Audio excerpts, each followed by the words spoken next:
Imagine that scene. It's a Saturday morning. You've just arrived home with a brand new car. The smell of new upholstery, digital dashboard, rear view camera, cell phone connectivity, everything working perfectly, everything shining. The neighbor stops on the sidewalk and looks. Your brother-in-law texts asking about the model. Your mother says you're making progress in life. You lean back in the seat, take a deep breath, and for a few minutes, feel like you finally arrived. That feeling is real. I'm not here to downplay it. But there's a part of this story that almost no one sees. The monthly payment arriving, the insurance that went up, the fear of parking in the wrong place, the salary that disappeared before the 20th, the emergency fund that remains empty, and that silent anxiety that hasn't gone away because it was never really about the car. This video is about that. If you're watching this now, tell me in the comments, which American state are you watching this from? Write it below. And if you haven't subscribed to the channel yet, do it now. Every week there's content like this. Direct, honest, no beating around the bush. The problem isn't liking cars. Let me make that perfectly clear from the start. A car is comfort. A car is practicality. Some people need a reliable car to get to work, to take their children to the doctor, to get around in a city that doesn't have decent public transportation. That's legitimate. That's a necessity. The problem begins when the car ceases to be a means of transportation and becomes a symbol of personal worth. When you need to change cars to feel like your life is moving forward, maybe the problem isn't in the garage. Maybe it's in how you've learned to measure your own worth. And in the United States, this trap was built very carefully. Here, the car has always been a symbol. Since the 1950s, since the black and white advertisements, since Hollywood. The right car means you've made it. The wrong car means you're still struggling. And nobody wants to look like they're still struggling, even when they are. Now I need to talk about the real wound. Many people don't change their car because they need to. They change it because they're exhausted from feeling small. A trade-in to silence the coworker's comment about arriving in the new SUV. A trade-in to show up at the family gathering without feeling embarrassed in the parking lot. A trade-in because the old car has become a symbol of everything the person hasn't yet achieved. A trade-in to finally be treated with respect, to appear successful, to prove that they're no longer in the same place as before. And this is especially cruel to those who came from humble backgrounds. If you grew up in a family that always struggled, if you were the first to have a real job, if you know what it's like to hear there's no money for years, you carry a wound that goes far beyond the car. You want to show that you've moved beyond that place. You want to prove that the sacrifice was worth it. And the new car seems like the most visible proof of all that. I understand, truly. But let me show you what's going on underneath all of this.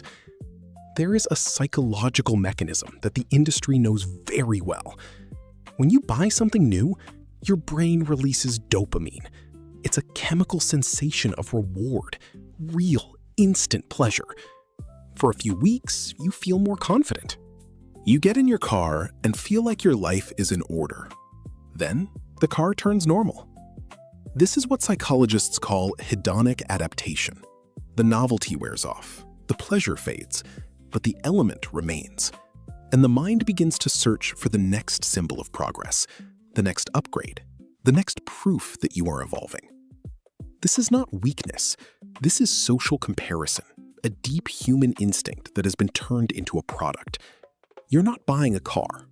You're buying external validation, approval, the feeling of belonging to a group you admire or that your environment respects.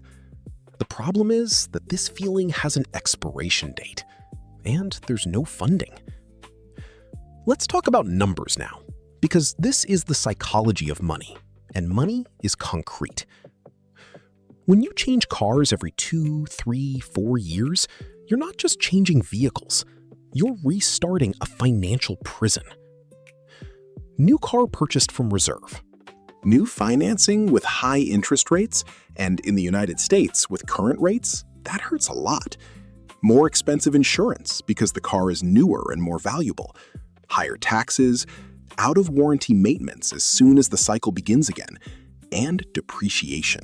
The car loses value aggressively in the first few years, and you absorb all that loss every time you trade it in.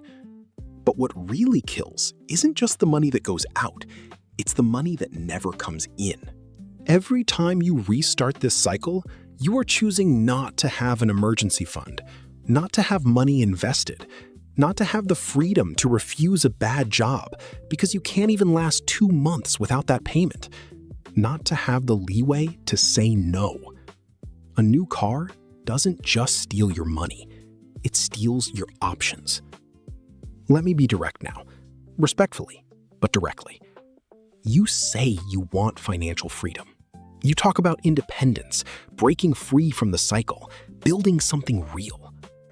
But every time your life gets a little better, you find a new way to prove that it's improved. You get a raise. Instead of investing, you upgrade your car. You pay off a debt. Instead of taking a breath, you take on another.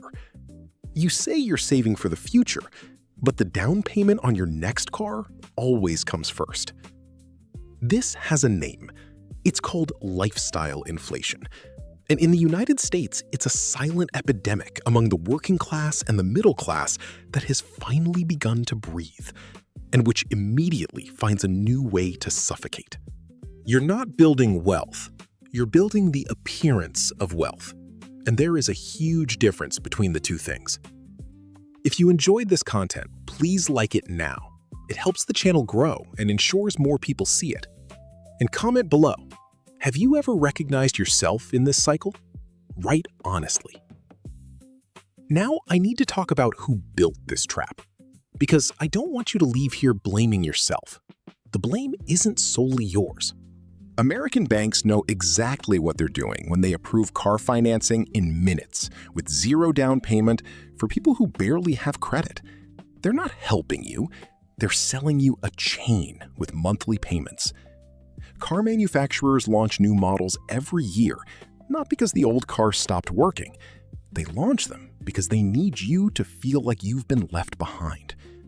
Social media shows you your neighbor's car, your colleague's car, the influencer's car, and the algorithm knows that comparison generates engagement, and engagement generates a desire to consume. They don't just sell cars, they sell an invisible phrase. Now people will respect you. They sell the illusion that you're no longer poor. They sell a financed identity, and you're paying for it in never-ending installments. I want to show you 2 people. Person A changes cars every 3 years, always has a nice car, receives compliments, seems successful, but lives paycheck to paycheck. Any unforeseen event becomes a catastrophe, has no savings, doesn't sleep well when thinking about money, is afraid of losing their job because they know the bills won't stop coming. Person B drives a 6 or 7-year-old car. Nothing glamorous about it. Maybe they'll get a joke or two. But they have money left over every month. They have an emergency fund. Their investments are growing. They're not afraid to quit a bad job because they know they can survive for a few months. They sleep well. Person A appears more successful on the outside. Person B is more free on the inside.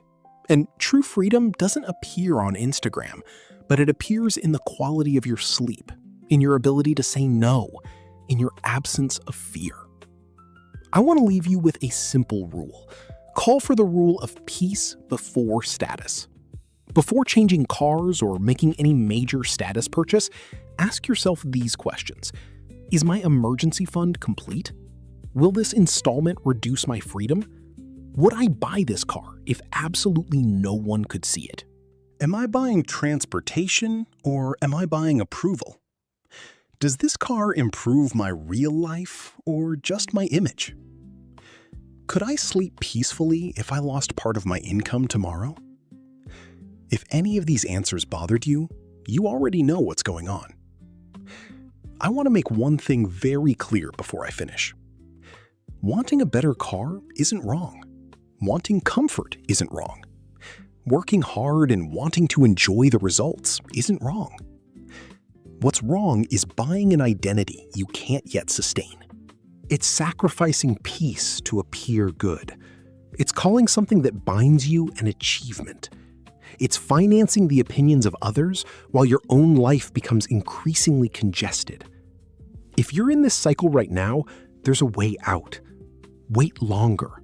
Buy used. Keep your current car for longer. Prioritize saving money first. Reduce the weight that other people's opinions have on your financial decisions. Choose freedom over the appearance of freedom. This is not conformity. This is strategy. So let me finish this up. Perhaps changing cars every 2 or 5 years doesn't reveal that you love cars. Perhaps it reveals that you're still afraid of being seen as someone who hasn't succeeded. Perhaps the new car isn't about the car itself. Perhaps it's about a child who grew up hearing that they had nothing. About a person who was ignored because they lacked status. About someone who learned that respect has a price and decided to pay it. But true freedom begins the day you stop funding the opinions of others. When you stop needing to prove that you've won, that's when you truly begin to win. Now, tell me in the comments, have you ever bought or wanted to change cars just to feel like you were evolving? And today, has that brought you more freedom or more pressure? Write honestly. Leave a like if this video resonated with you in a real way. It really helps the channel. And the video that's playing on the screen now is the perfect complement to this one. Go for it.